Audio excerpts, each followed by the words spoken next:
Scott here on Flip That Script. And I wanted to talk to you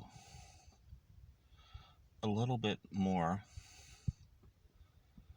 about the time leading up to my no contact, and then I'm going to go back in time after this video, and then after proceeding a little further, I'm going to start to talk to you about options and strategies besides no contact, in addition to exploring no contact. I'd kind of left off right around what a disappointing reaction I had from my father when I announced my engagement. Kind of what happened after that is over the next few weeks, my father's wife, and not so much him, had worked on arranging a get-together. None of us had gotten together that Christmas. That was kind of their decision, I guess. The Christmas before, I had them over to my house, before I had short sold the house, which I did in a few months after Kathy and I had gotten engaged, and was in the process actually since the fall of 2019, before going no contact. In any case, I'd also talked to you about how my father had very much tried to influence me against making the best and most logical decision, which was to short sell the house. Like I said, it was my father's wife's decision to try to get us together. We hadn't really been in any contact at all, other than a time that my father and his wife had come up to visit me in the fall of 2019, when we didn't end up having a Christmas, but when my father came to something that was really not the wisest thing, which I gave in to his suggestion that he come up and help me to simplify my business by believing that I could just go ahead and take students from my teachers with no understanding of the fact that my just deciding to let things wind down on their own would be the wisest decision, and with no, I guess, emotional intelligence to understand that people will become attached to their teachers, and that they wouldn't want me as their teacher just because I'm the owner and because I had more experience and had been doing this for about 25, 26, 27 years at the time, did not mean that they would be thrilled at the idea of losing their teacher almost without warning, and then having me simply take over. I guess that was kind of his own projection of me wanting to be a quote-unquote man and just be like, I'm the boss here, and just take over and take their students and just let the teachers know, like, well, I can take your students because it's my company. That really shows a very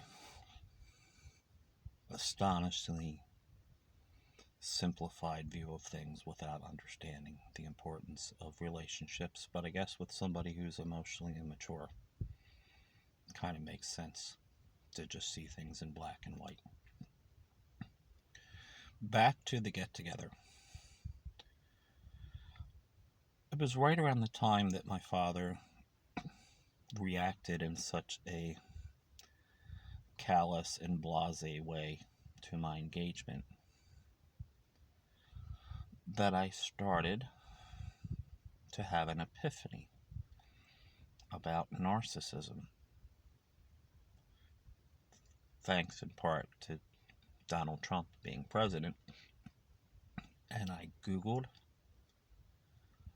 and really started to wake up to the fact that this was at the heart of the difficulties in my relationships with my father and brother.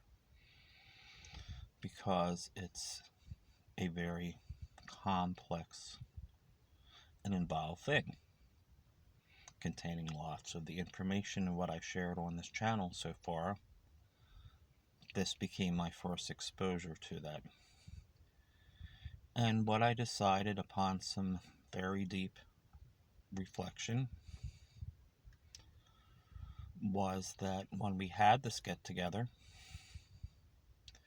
that was going to be the basis, in addition to my lifelong experience, to decide if I might go no contact, which seemed like a radical concept and something I'd never really thought of, the fact that you can just decide not to have any more contact with somebody. Pretty radical in any case when it comes to your immediate family members. Around the time that my father's mother was working to coordinate our get-together,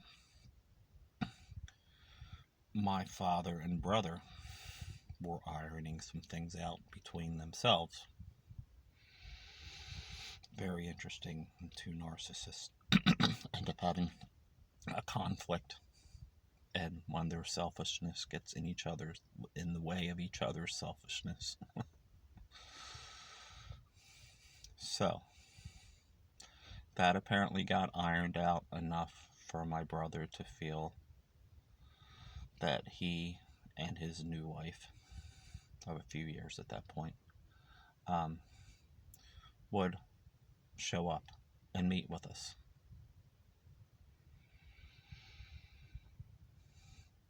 It was around that same time that apparently he was having a tiff with my father that I wasn't aware of, that my brother's wife's, one of her brothers, whom I never met, who lives in Jamaica like a lot of the rest of her family, had died suddenly. Around this time, I was busily emptying out my old house, knowing that a short sale would be going through in a few months. Going through things there, starting to sell things, give things away, throw things out, and bringing and sorting things over to my apartment. It was a huge process because I was downsizing from a nearly 3,000 square foot home with a 2-car garage, a large wraparound deck, and a patio, to about an 850 square foot apartment, I think it is. And in this age of social media, and also given that I never really had met her brother, I had offered my condolences through Facebook and through a text at what is a very busy time for me. My brother became very incensed about the fact that I had communicated my condolences through Facebook and a text, and hadn't done so with a phone call. Keep in mind, from other things that I shared with you, that this happened after a fairly long period of not being in contact with my brother because of those barrage of very controlling, critical, condescending texts that I had been receiving from him in regards to those other issues. So, we ended up getting together at the local olive ranch where my son had become a waiter in the recent months preceding our get-together. And I decided as I had explained a little bit, more or less that I would be carefully evaluating how this get-together went in order to decide whether or not to make a fairly huge decision to go no contact. Here's a description of how it went. This is also contained in my autobiography. When they arrived at the apartment, at first there was some confusion because I think my stepmom was pushing the wrong button to buzz the front door of the apartment building so that they could come in. They arrived first. Later, my brother arrived, and I came outside. I forget why that was, but there was some confusion, and of course the confusion regarding the buzzer was blamed on me as not having things set up properly, etc., etc. My brother shook my hand like a limp fish, making very poor eye contact, and after decades and decades of emotionally abusing me, because I had finally stood up for myself and had finally fired some criticisms and some feedback to him, standing up for myself,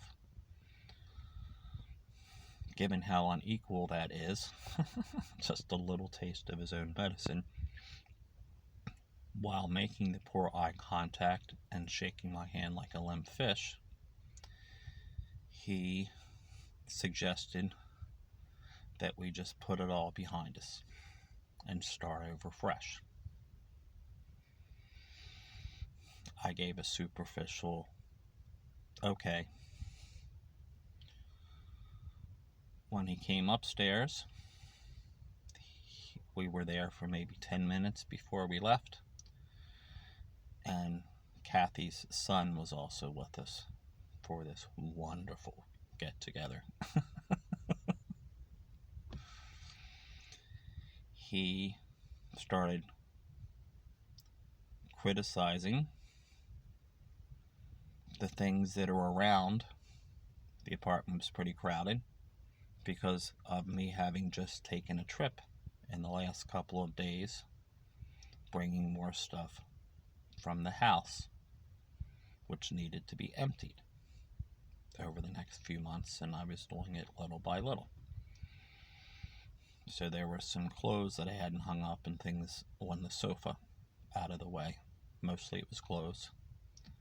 Started giving me a hard time about, you have all that time, like you've been here at this apartment. How many months? Why aren't you finished? As if that's any of his business. I was taking advantage of the fact that I had time to complete this large undertaking. Next thing, which was a more legitimate complaint, is the cat box, litter box needed to be changed, and that ended up being neglected because of how much time I had spent recently with emptying the house. And then the night before, I had spent with Kathy at her house. So I hadn't had a chance to change it. In any case, his reaction was extreme, to really, really hamming it up with the drama about how unbelievably overwhelming that smell is, and oh my God, and why don't you clean the cat box? Like, what is wrong with you? Opened some windows. At one point, he seemed to think that my cable wasn't hooked up for cable TV. Not true. Why he thought that, and that I didn't have things properly set up with buzzing in, wasn't moving quickly enough out of my old house.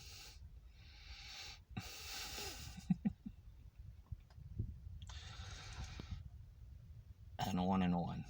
So, shortly before we left, I went and used the bathroom real quick. Had to do a number one. When I came out, my brother was sitting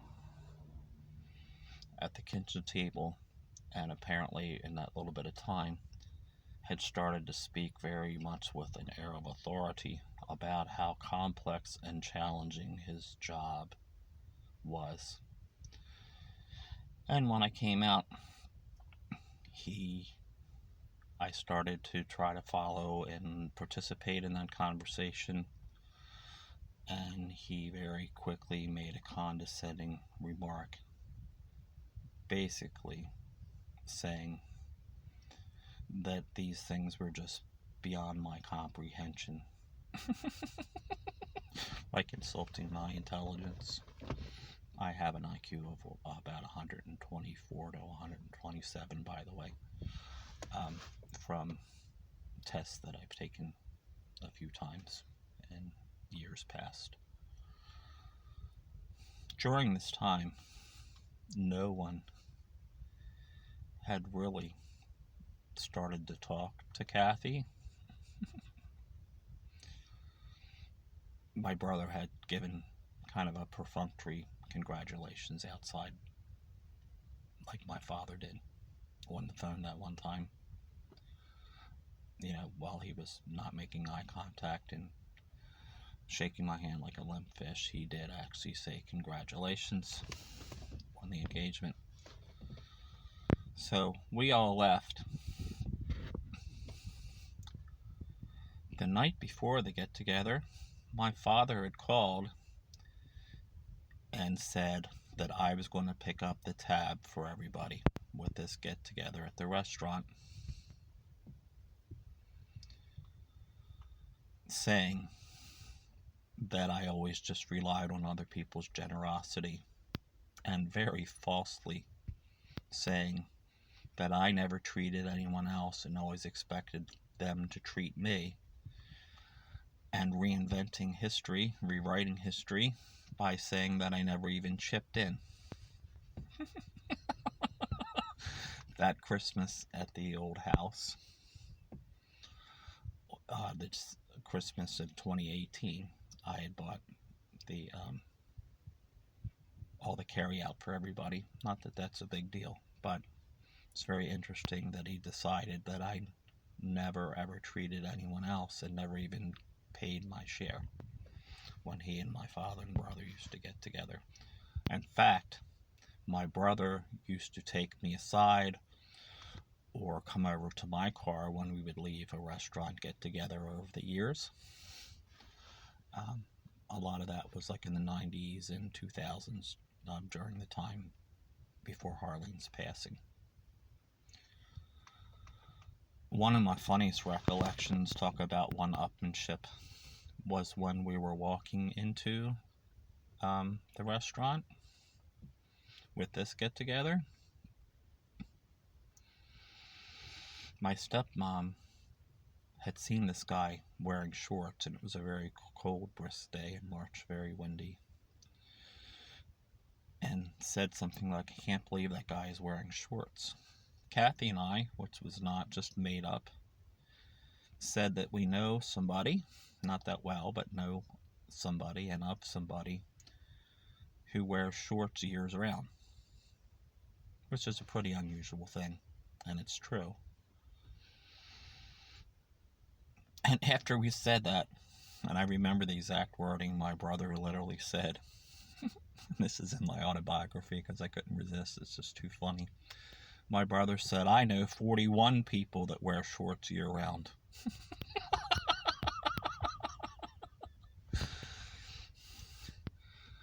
When we sat down in the restaurant, my brother kind of picked back up on speaking with an air of authority about things. My brother, who was not well read in the least, who really can't spell, and I'm just stating facts here, who has hardly ever read a book, and who barely passed high school, was speaking as a man of great knowledge.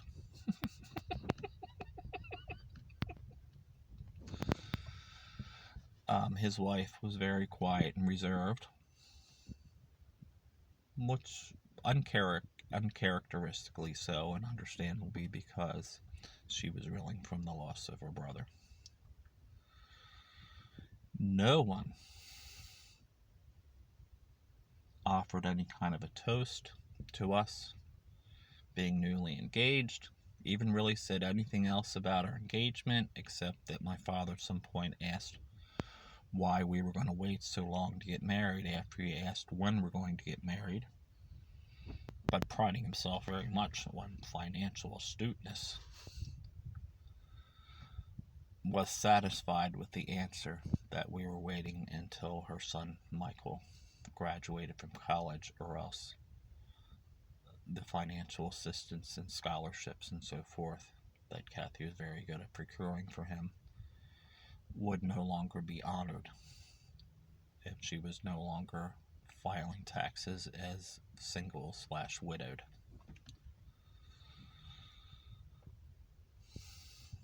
No one really tried to get to know her. The main thing that happened, as far as any real significant conversations with us during this meal,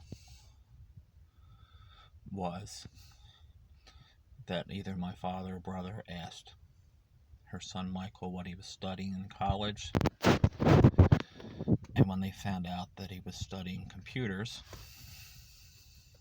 which my son, as I mentioned in another video, is very good at, and I think maybe in an attempt to negate all that, while my son was actually our waiter during this get-together, they went on about how you can make a lot of money doing that, and they seemed very, very validating regarding that. Then my brother, who delivers pizza and makes like $25 an hour, that's what I'm told anyway, when he adds up the tips also, asked if he was working any kind of a job at the college while he was in college, and it came up like 4 or 5 times. They kept circling back around to what a great opportunity that is and how you can make $25 an hour.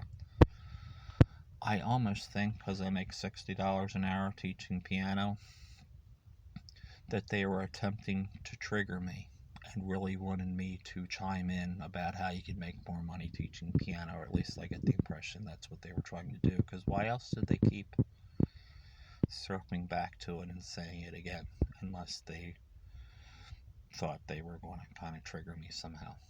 That's my take on it anyway. When the meal was over,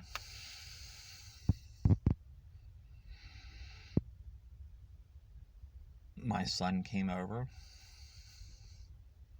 and asked about the check. That's when my dad turned to me and gave me a look, because it was time for me to treat everybody. That seems real normal, right? Son gets engaged. Maybe the celebratory dinner can involve him treating everyone else.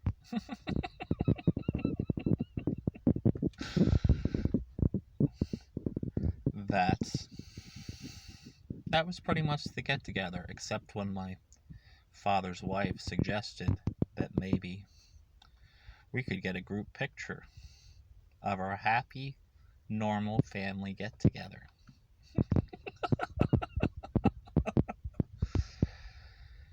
Needless to say, when all of this was over, and only in retrospect, not at the time, but to add to the humor and the absurdity of all of it, when we left,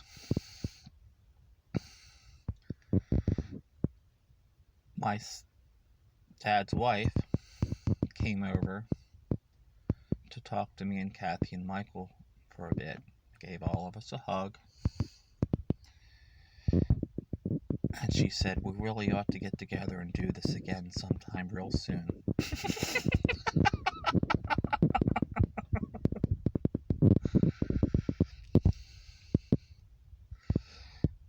my brother and his wife had given the two of them a ride in their car from the apartment complex.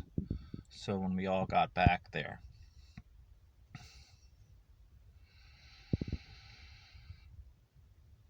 my father and his wife got in their car.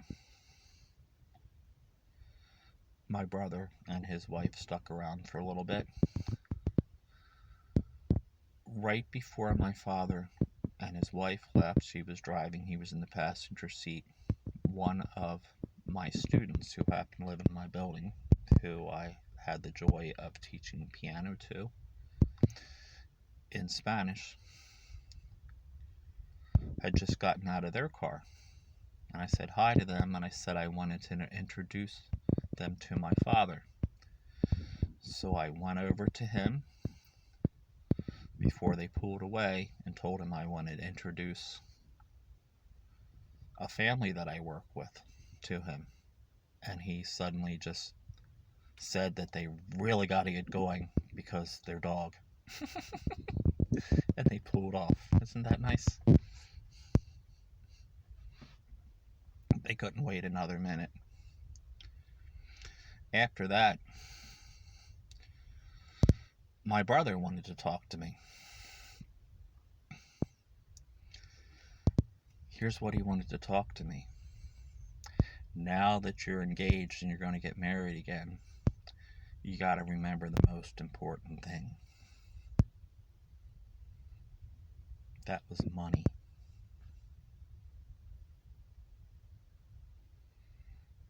Oh, and also my father did. When they pulled away real quick, he had yelled out to Michael, Kathy's son, after not allowing me to introduce my clients to him, to remember to chase the money. Isn't that nice?